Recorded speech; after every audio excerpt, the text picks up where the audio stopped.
안녕하세요. 반갑습니다. 이정용 목사입니다. 늘 주님의 은혜 안에서 또 주님이 주신 사랑 안에서 늘 행복하게 기쁨으로 살아가는 저희가 다 되어야겠습니다. 오늘 같이 보실 하나님 말씀은 열왕기상 18장 16절부터 40절까지 말씀 같이 보도록 하겠습니다. 말씀의 제목은 언제까지 머뭇머뭇하려느냐 라는 제목으로 말씀을 증거하도록 하겠습니다.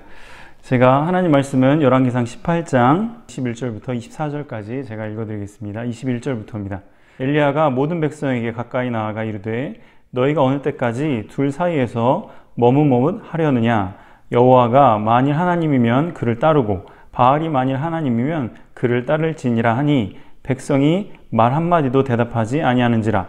엘리야가 백성에게 이르되 여호와의 선지자는 나만 홀로 남았으나 바알의 선지자는 450명이로다. 그런즉 송아지 둘을 우리에게로 가져오게 하고 그들은 송아지 한 마리를 택하여 각을 떠서 나무 위에 놓고 불은 붙이지 말며 나도 송아지 한 마리를 잡아 나무 위에 놓고 불은 붙이지 않고 너희는 너희 신의 이름을 부르라. 나는 여호와의 이름을 부르리니 이에 불로 응답하신 신 그가 하나님이니라. 백성이 다 대답하되 그 말이 옳도다 하니라. 네, 오늘 본 말씀을 통해서 언제까지 어느 때까지 머뭇머뭇하려 하느냐 라는 제목으로 말씀을 증거하도록 하겠습니다. 이 북이스라엘이라는 나라는 지난주에도 살펴보았듯이 여로보암을 시작으로 해서 하나님 말씀을 떠나서 자기들의 마음대로 하나님께 제사를 드렸던 그 특징이 이 북쪽 이스라엘의 모습입니다. 신앙의 가장 기본이 되는 이 제사를 자기 마음대로 드렸기 때문에 일상적인 생활 가운데서도 자신들의 마음대로 하나님의 말씀보다는 자신들의 유익을 위해서 삶을 살아갔던 그 백성들의 모습이 북쪽 이스라엘 백성들의 모습이었습니다. 그게 가장 절정을 이뤘던 때가 바로 이 아합 왕의 시대였습니다.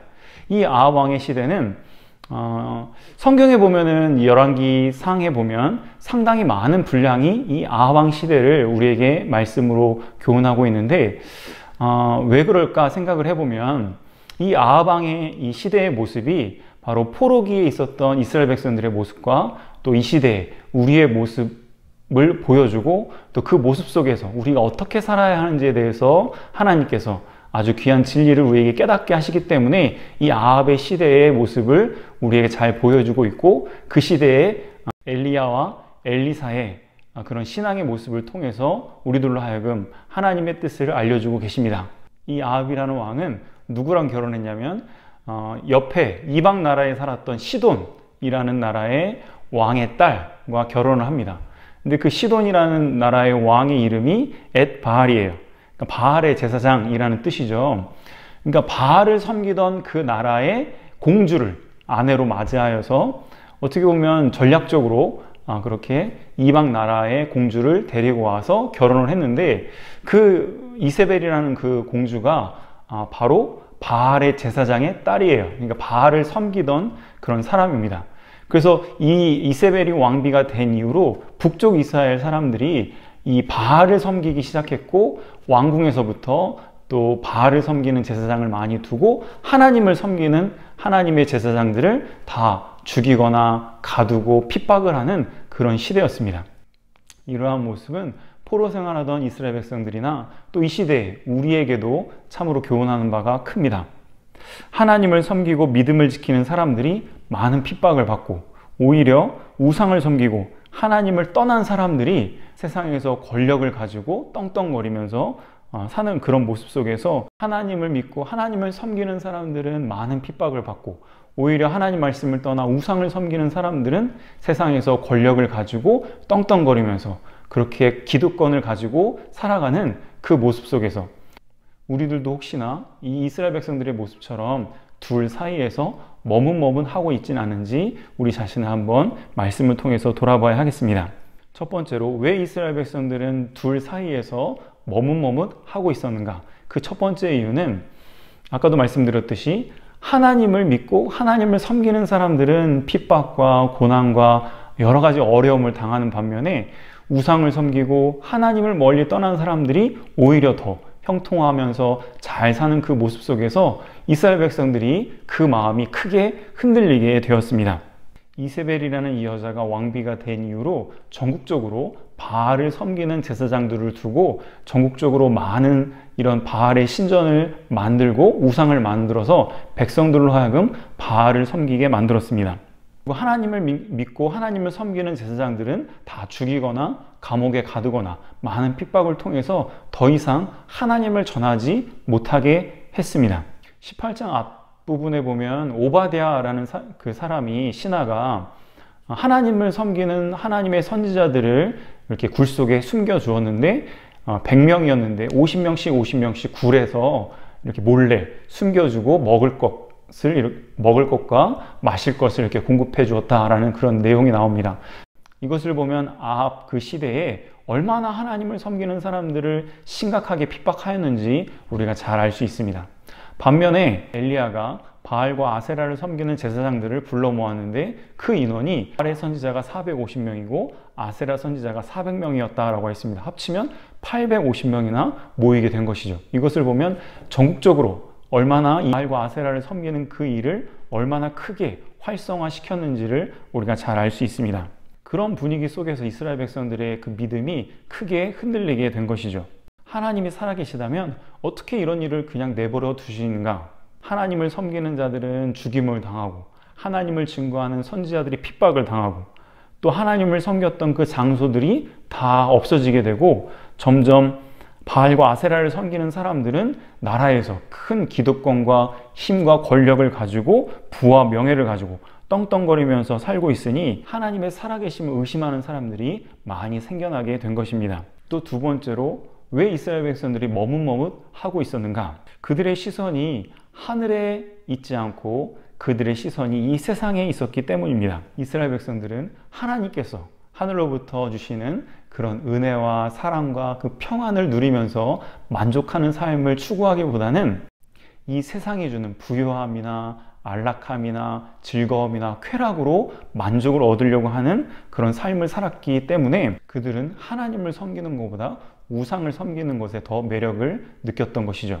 우리들도 만약에 하나님을 섬기는 그 목적이 이 세상에서의 성공이나 부유함이나 안락함을 만약에 추구하면서 신앙생활을 한다고 하면 이렇게 하나님을 섬기다가 핍박을 받고 아니면 직장을 잃어버리고 가난해지는 이런 일을 만났을 때에 쉽게 하나님을 떠나게 되는 것이죠. 그렇다면 우리가 어떻게 해야 머뭇머뭇하지 않고 살아계신 그 하나님을 확실히 믿고 하나님만 섬기는 삶을 살아갈 수 있을까요? 첫 번째는 여호와가 만일 하나님이면 그를 따르고 바알이 만일 하나님이면 그를 따를지니라 라고 말씀하였습니다. 우리의 인생을 살면서 누가 진정으로 나의 인생을 온전히 맡기고 의지할 수 있는 참 하나님인지를 분명히 해두고 사는 것이 참으로 중요합니다. 이것을 명확하게 하지 않고 인생을 사는 사람은 무엇과 같으냐면 먼 바다를 나가는데 아무런 점검을 하지 않고 그냥 배를 타는 사람, 또 비행기를 타고 멀리 가게 되는데 아무런 비행기 점검을 하지 않고 그냥 비행기를 타고 가는 사람과 비슷하다라고 할 수 있을 것입니다. 여러분들이 만약에 어떤 비싼 명품이나 비싼 무언가를 산다고 하면 이것이 정말 진품인지 정품인지 꼼꼼히 따져보고 살펴보고 그렇게 물건을 살 것입니다. 그런데 하물며 여러분들의 일평생의 삶과 죽음 이후에 영원한 삶이 결정되는 이런 중요한 문제를 아무런 검증 없이 선택하는 것은 정말 너무나도 어리석고 또 무책임하고 위험한 행동일 것입니다. 누가 진정한 하나님인지 내가 믿고 섬기는 그 하나님이 참된 하나님이시고 이 세상 모든 만물을 창조하시고 다스리시는 참 하나님인지를 확실히 확증하고 여러분들이 하나님을 섬기고 믿음 생활하는 것이 참으로 중요합니다. 누가 진정한 하나님인지 알기 위해서 엘리야가 한 가지 제안을 합니다. 백성들로 하여금 송아지 2마리를 가져오게 해서 한쪽은 바알을 섬기는 선지자들이 제사를 드리고 한쪽은 엘리야 하나님을 섬기는 엘리야 한 명이 제사를 드립니다. 단 조건은 제사를 드릴 때에 송아지를 잡아서 제단 위에 올려놓는데 불은 붙이지 말라라고 했습니다. 근데 하나님께 각자 믿는 그 신에게 기도를 해서 만약에 불로 응답하는 그 신이 참 하나님이다 라고 이렇게 말을 했습니다. 그때 백성들이 옳다, 참으로 살아계신 하나님이라고 하면 불로 이 제사를 받으실 거다 라고 인정을 합니다. 바알과 아세라 신을 부르면서 응답해 주기를 아침부터 정오까지 계속해서 부르짖었습니다. 그런데도 전혀 응답이 없자 엘리야 선지자가 더 크게 부르짖어라. 혹시나 너희들의 신이 자고 있을지 어디로 떠났는지 모르니까 더 크게 부르짖어라 라고 하면서 이렇게 조롱을 합니다. 그랬더니 바알 선지자들이 자기 몸을 상하게 하면서 더 크게 부르짖으면서 미친 듯이 춤을 추면서 바알 선지자에게 응답해 주기를 구했지만 전혀 응답이 없었습니다.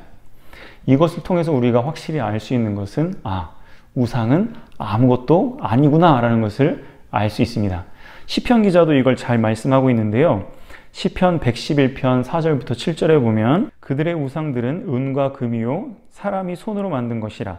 입이 있어도 말하지 못하며 눈이 있어도 보지 못하며 귀가 있어도 듣지 못하며 코가 있어도 냄새 맡지 못하며 손이 있어도 만지지 못하며 발이 있어도 걷지 못하며 목구멍이 있어도 작은 소리조차 내지 못하느니라 라고 하였습니다.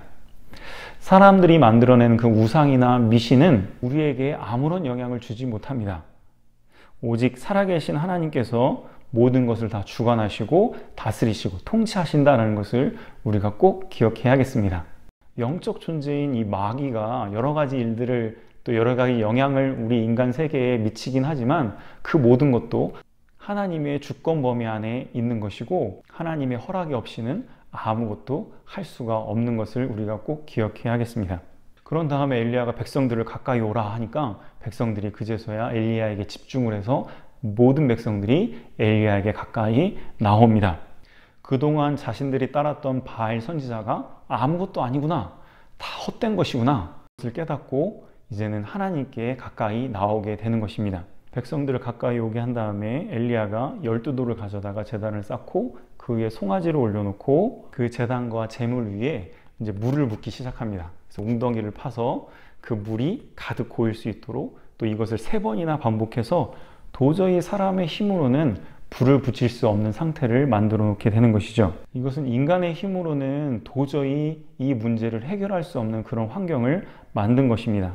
가끔 하나님께서는 우리 인생들로 하여금 사람이 해결할 수 없는 그런 문제들을 우리들로 하여금 만나게 하십니다.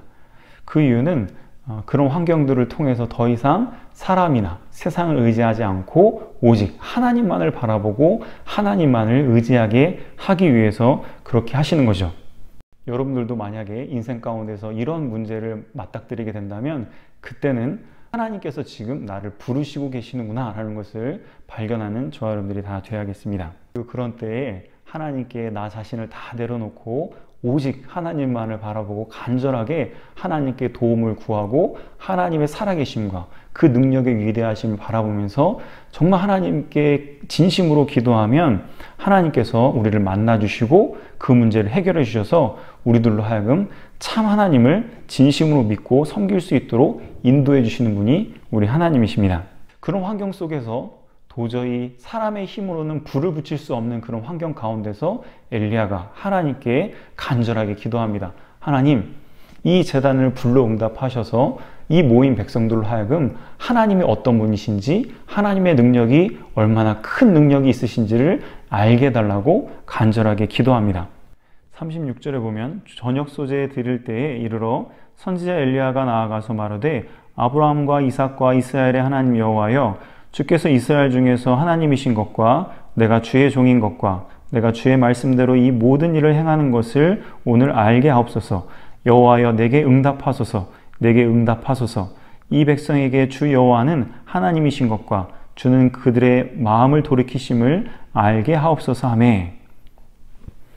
엘리야가 이렇게 간절하게 하나님 앞에 진심으로 기도하니까 하나님께서 강력한 불로 임하셔서 하늘에서부터 불이 내려와서 모든 물들을 다 증발시키고 그 제단과 그 제물을 다 불태워서 하나님의 살아계심을 그 모든 사람에게 알게 하시고 또 깨닫게 해주셨습니다. 우리 하나님은 지금도 살아계셔서 우리가 기도하는 모든 기도를 들어주시고 응답해 주시고 여러분들이 지금 가지고 있는 그 모든 어려움과 고난과 슬픔들을 다 해결하실 수 있는 능력의 하나님인 것을 믿고 여러분들도 간절하게 하나님께 기도해서 그 문제를 해결함으로 살아계신 하나님을 경험하고 그 하나님만을 진심으로 섬겨 나아가는 저와 여러분들이 다 되어야겠습니다. 성경을 통해서 우리가 알 수 있는 그 하나님의 능력은 우리 하나님은 바다를 가르기도 하시고 죽은 자를 살리기도 하시고 모든 질병을 치료하기도 하시고 사람의 마음을 움직이기도 하시고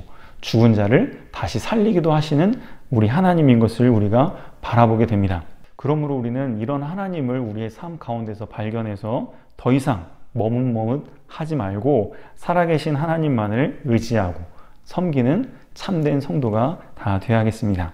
시편 146편 3절부터 7절까지 보면 귀인들을 의지하지 말며 도울 힘이 없는 인생도 의지하지 말지니 그의 호흡이 끊어지면 흙으로 돌아가서 그날에 그의 생각이 소멸하리로다. 야곱의 하나님을 자기의 도움으로 삼으며 여호와 자기 하나님에게 자기의 소망을 두는 자는 복이 있도다. 여호와는 천지와 바다와 그 중에 만물을 지으시며 영원히 진실함을 지키시며 억눌린 사람들을 위해 정의로 심판하시며 줄인 자들에게 먹을 것을 주시는 이시로다. 여호와께서는 갇힌 자들에게 자유를 주시는도다. 그러면서 10절에 시온아 여호와는 영원히 다스리시고 내 하나님은 대대로 통치하시리로다. 할렐루야 라고 말씀하고 있습니다. 여러분들은 지금 어느 사이에서 머뭇머뭇하고 있습니까? 지금 전 세계적으로 코로나 때문에 많은 고통과 아픔과 힘든 일들을 겪고 있습니다. 또 중국이나 일본이나 또 미국도 여러 가지 자연재해 때문에 많은 어려움을 겪고 있습니다. 인생들의 이 모든 문제를 해결할 수 있는 것이 과학자들입니까? 의사들입니까? 아니면 권력입니까? 세상의 돈이나 권력이나 기술력으로 이런 모든 문제들을 해결할 수 있습니까? 여러분들은 지금 주어진 현실 속에서 여러분들의 그런 고민과 슬픔과 아픔을 해결할 수 있는 존재가 누구라고 생각하십니까? 이제는 더 이상 머뭇머뭇하지 말고 우리 인생의 모든 문제를 해결하시고 우리의 삶 가운데서 참된 행복과 만족을 주실 수 있는 참된 살아계신 여호와 하나님만을 깨달아서 그 하나님만을 섬기고 그 하나님께 영광 돌리는 삶을 살아가는 우리 모든 성도들 다 되어서 한 번뿐인 인생을 하나님이 주시는 은혜와 축복으로 행복한 인생을 살아가는 저 여러분들 다 되어야겠습니다. 더 이상 머뭇머뭇하지 마시고 참되신 살아계신 하나님을 발견해서 그 하나님을 섬기고 행복한 인생을 만들어 나가는 저 여러분들이 다 되면 참 좋겠습니다. 감사합니다.